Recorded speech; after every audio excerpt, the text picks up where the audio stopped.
Hey everyone, this is Selling on Giants, the e-commerce marketplace show, where we chat with experts in the e-commerce industry and talk about the latest insights, strategies, and best practices you need to succeed on major e-commerce marketplaces. I'm your host, Victor Dwyer, and today we're joined by Becky Trowbridge, the digital marketing manager at Ecom Engine. She's dedicated to helping Amazon sellers thrive in highly competitive market, and we're going to be talking about top strategies of getting and managing reviews. I'm super passionate about this. Becky, please give us a little intro about yourself and how to pronounce your last name, please. Sure, yeah, I get that a lot. My last name is Trowbridge. Thank you for that. Trowbridge. Yeah, so I work here at Ecom Engine. We're the makers of Feedback 5 and Restock Pro, and we actually pioneered the Amazon feedback request back in, like 2009. So we've been around. We've worked a lot with Amazon on the request to review functionality and automation for that. And the review space has really just been where I've spent a lot of my time. I've been here for going on 6.5 years. So really immersed in all things Amazon. That's amazing. Yeah, I used to own an external traffic agency to eventually get reviews on Amazon, and it was just a lot, especially when Amazon really started cracking down. But let's start out, why are Amazon reviews so important? Why does it matter? Yeah, I think, sometimes it's like, oh, I need more reviews, but people don't really stop and think about why they need more reviews. So one big thing is obviously social proof. You've got buyers that are shopping online, so they can't actually handle your products. So the ability to see what other people are saying, it basically functions as word of mouth marketing, right? But the benefit of this kind of word of mouth is it also benefits you from a search standpoint, because what people are saying in your product reviews can impact your search rankings on Amazon. And then you also need to be thinking about retail readiness. So getting those 15 reviews really early on is key. Making sure that you have an average rating. They say 3.5 stars, but I'm like, man, I don't know that I would pour ads into something that was at 3.5 stars. That's kind of, you want to be trending upward for sure from that. So you definitely need reviews to have your ads function well, to make sure that you're making the most of that budget. You don't want to spend a lot of money on something that's not going to perform. So those early reviews tell you that you're doing what customers in Amazon are looking for. So that's really key. And then I think another thing that gets overlooked a lot is that reviews just offer a really important insight into the buyer mindset. So as you're looking at your space, we're always trying to understand what's your market share, what's your niche, what are the trends, what's happening, Prime Day, Q4, where do you need to put your money? Where do you need to do more? Can you launch other products? And getting those reviews can really give you, you don't have that kind of insight in a traditional brick and mortar other than maybe talking to people while they're checking out. So it's really awesome to have that where it's already in a place where you can export it, you can put it together, use a word cloud tool or something and do some sentiment analysis and see what's really going on in your market. Yeah, that's amazing. And how can Amazon sellers get more reviews these days? Because we know it's a touchy subject, especially with TOS and everything else like that. So I'd love to get your more perspective on how can Amazon sellers get reviews in 2023? Yeah, it's not easy. I'll be honest with you. From time to time, Amazon might send a review request, but it's really few and far between, and you have absolutely no control over it. So we say, because we know that Amazon's review algorithm relies on the recency and the relevance of your reviews, that you should just be requesting reviews on every eligible order. That doesn't mean annoying buyers, right? You want to send a single request. You want to keep it short and sweet and kind of get to the point. But if you're not requesting reviews, there's really no way to get them, because it's unlikely that buyers are just going to say, hey, I really love this product. Every once in a while they might, but it's more likely that they're going to come tell you that they hate your product.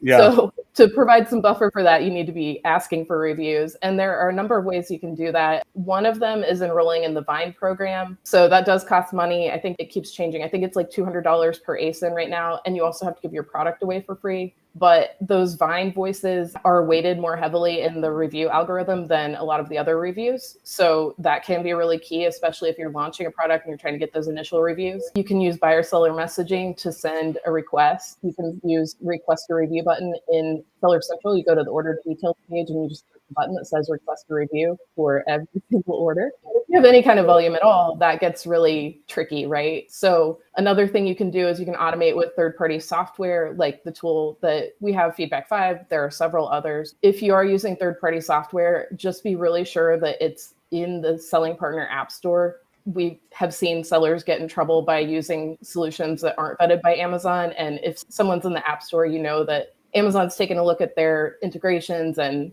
everything's good. So you're not going to get in trouble with Amazon from the software that you're using. However, That's amazing. Yeah.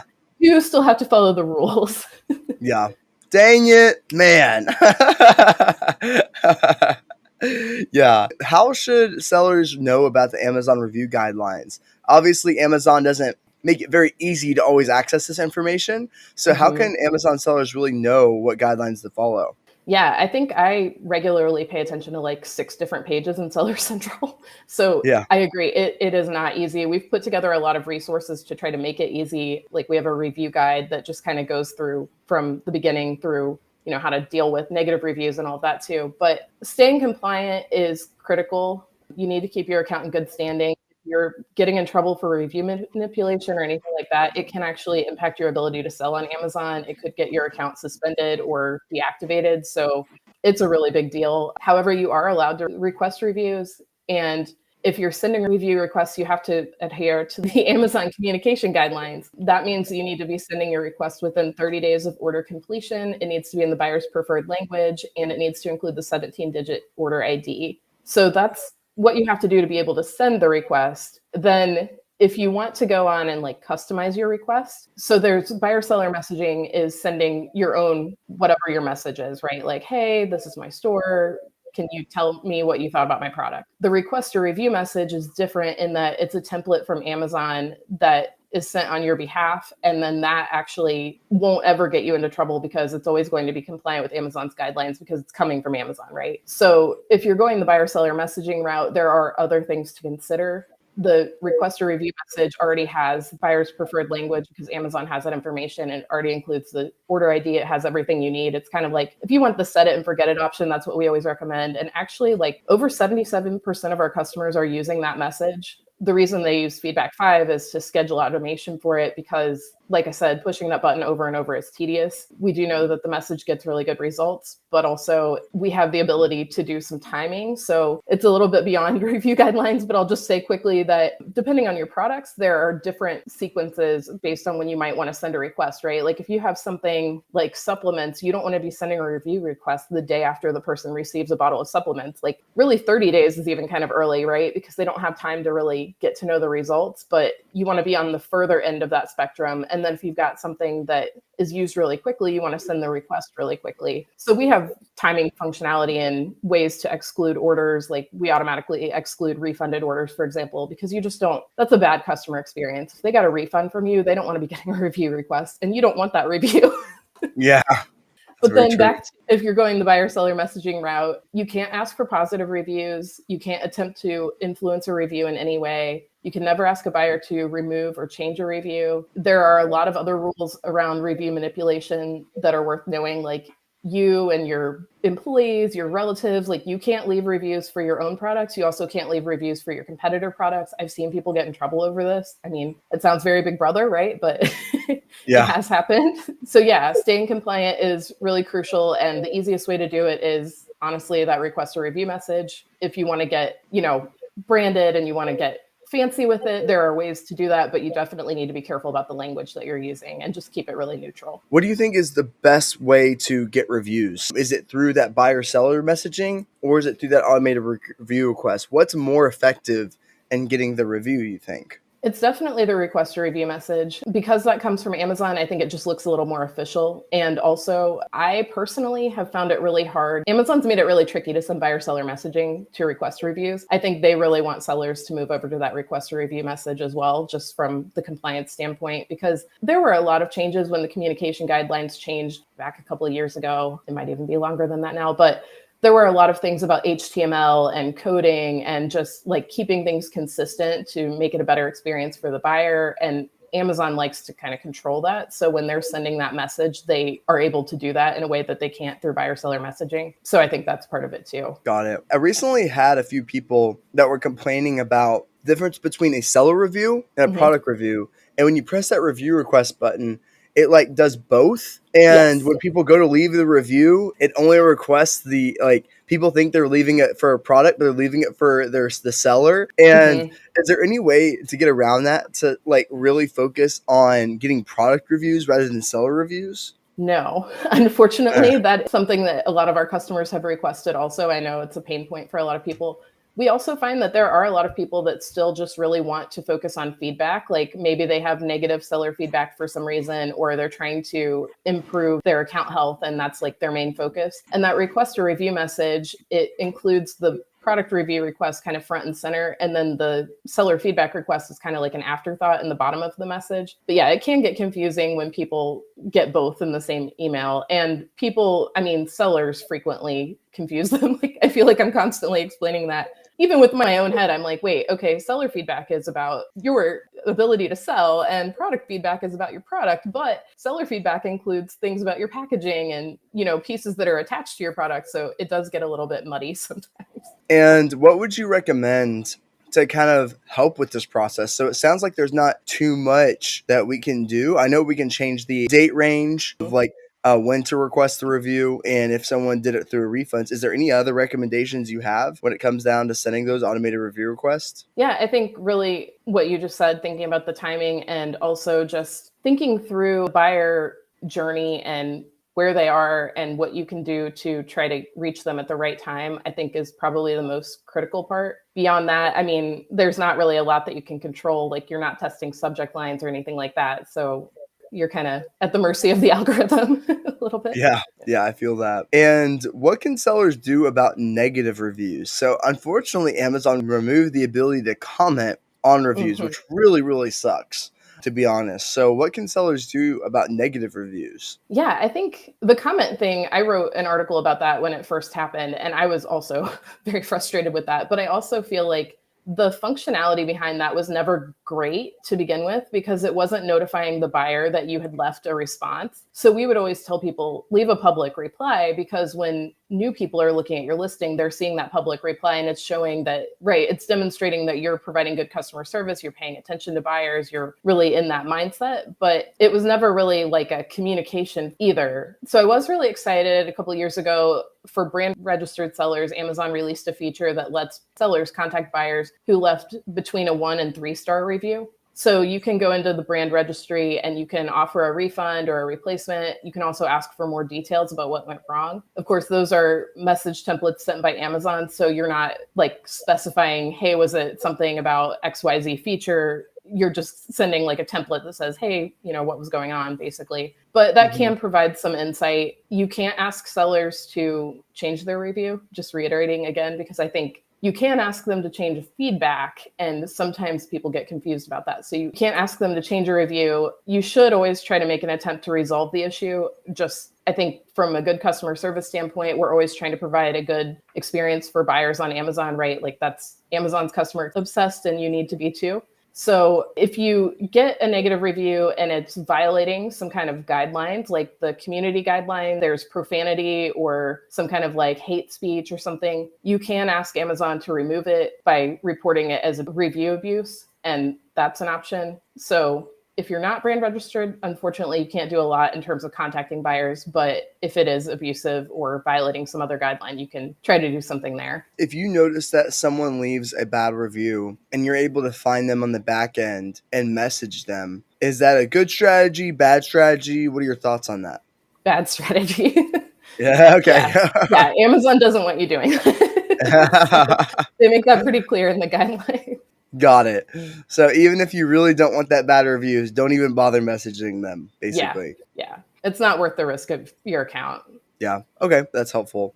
And then why is it important to monitor reviews for brands and sellers? Yeah. So we have a review monitoring feature where we pull in a lot of data and put together some analytics for you. And we actually make it possible to export Amazon reviews, which I know is a feature a lot of people look for because you can't do that from Seller Central. But if you're looking at your reviews, like I said, it's just kind of this hotbed of information about your customers and what they're thinking about things. And you can look for those trends, like get ideas for new products. You can also, I think one of the most important things is use it as a way to improve your listing content. We talk a lot here at Ecom Engine about the importance, and I'm sure you guys too, the importance of your listings, right? Like if you're not setting clear expectations for the buyer before they even purchase from you and they get a product that looks completely different than your listing content told them it would, you're going to get a negative review. So if you're looking through those negative reviews and you're seeing trends like, oh, the color wasn't as described, or, this thing broke, or whatever, it gives you the opportunity to go back and try to fix things either with your supplier or manufacturer, or, in some cases, it might be a matter of updating your listing to like Pantone colors or something, just to be as specific as possible and make sure that you're providing that information in a way that is really understandable for everyone. And then I think also there's an importance of keeping tabs on products that you're thinking about selling. So you can do that by either tracking those ASINs or with features like the Product Opportunity Explorer and Amazon Seller Central, I think is really underutilized. We did a webinar recently and had some really awesome insights from that about finding your market share. And there's a lot there, but it also provides there's a beta of customer review insights. So it's pulling in sentiment analysis and making it really easy for you to see what's going on in your niche. So even if you're not looking to add a new product, that's a really good place to go just to see like, hey, what's going on? Is there something I could be doing better? So yeah, I think just using reviews to really stay informed about the customer experience, improve your listings, improve your products, all of that's key. Are you an online seller struggling to navigate the complexities of marketplace management? Let Bellavix help. Our dedicated team of professionals are passionate, innovative, and committed to excellence to growing your brand on marketplaces. With Bellavix, you can trust your brand will receive personalized support and expertise that will help you stand out from the competition. We understand that every brand is unique, which is why we tailor our approach to fit your specific needs. So if you're ready to take the brand to the next level on marketplaces, contact Bellavix today. Let us help you achieve your goals to grow your brand.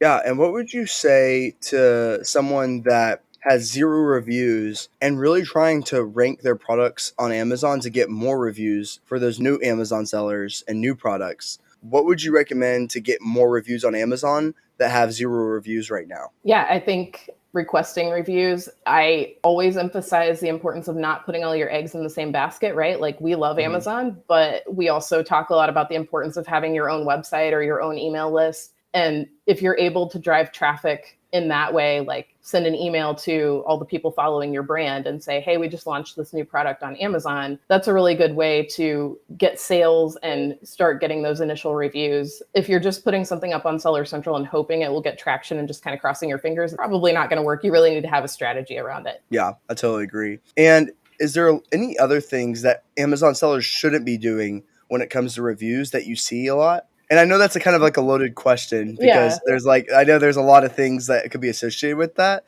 but do you see anything that Amazon sellers are doing wrong when it comes to reviews? I think a lot of not requesting or not understanding the guidelines, just not taking the time to kind of sift through it all. Yeah. We see that a lot. We see a lot of confusion over whether they're allowed to request or not. Also, I think not utilizing some of the features that are available to them. So it's not directly related to reviews, but things like Amazon tailored audiences, like if you're brand registered, you just have a world of new features to check out. And I see a lot of sellers kind of sleeping on that and not looking into how can this impact my business? How can I get repeat buyers? What can I do? And I do think those repeat buyers, we have a way to target them specifically. And if you've got someone that's buying your product on Subscribe and Save, or they're regularly coming back and repurchasing, like that's the perfect person to review your product, honestly. Like they're a fan, they're into your brand, you want to hear what they have to say. So yeah, I think just being able to pay attention to those and kind of sort them out from the new buyers is also important. It's something that not everyone's doing.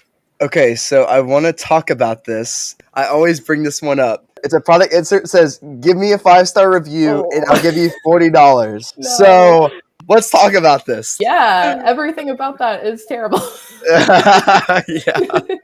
I get things in the mail and I just cringe sometimes. Yeah, so you can't incentivize, like we talked about. That means you can't offer a coupon in exchange for a review. You definitely can't offer a $40 gift card. That can get you in trouble really fast. And, it might slide for a little while, but if you have a competitor do a test buy or something and they kind of turn you in, and we're seeing that more and more, like it's not worth the risk. Definitely can't ask for a positive.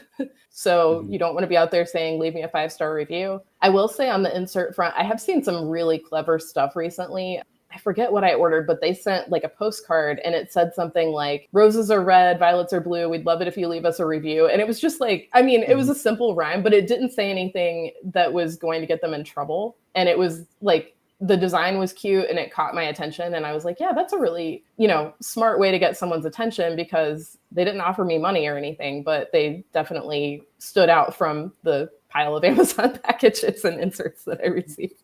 Yeah. And so what it sounds like is if you're trying to get reviews, you can do some clever things with the postcards. And Mm-hmm. then can you go into the difference between a postcard and a product insert and talk about some gray-ish strategies that you can do? I assume there's something you can do with your product inserts, right? Yeah, well, I'm trying to. So, product insert meaning something like instructions, or Yeah, like what are the you? insert inside the package. So Oh, like kind of similar to this. This is like a product insert that I mhm, got. Obviously, this is a black hat one. But like, can right. you talk about like possibly like saying, hey, if you have a problem, contact us at this or whatever to possibly take. You're not necessarily saying, hey, don't leave us a negative review, but you're saying, hey, if you have an issue, contact us here. And basically doing like anything like gray hat that could, or anything that could be allowed in Amazon's terms when it comes down to product inserts. Yeah, I'll say I think that the documentation around what Amazon's okay with for product inserts is basically non existent. I mean, it's just pretty much us extrapolating what we know from the review guidelines in general. I think that customer service is another fuzzy area. It seems like if you're a bigger brand that's making a lot of sales, you can do certain things that other brands can't necessarily get away with. So that's kind of complicated. But I would say if you're sending an insert and kind of trying to make sure that if someone has a bad experience that they contact you instead of leaving a review, to be safe, I would not request a review on that same packaging. So in that case, if we were doing what you just talked about, like you have a product insert, you're saying contact us if there's a problem, I would just have like a separate card that said what I Yeah. was talking about before, like, oh yeah, we'd love it if you leave us a review. Well, actually, don't even say we'd love it if you'd leave us a review. Don't use the word love on there. Keep it really neutral. Yeah.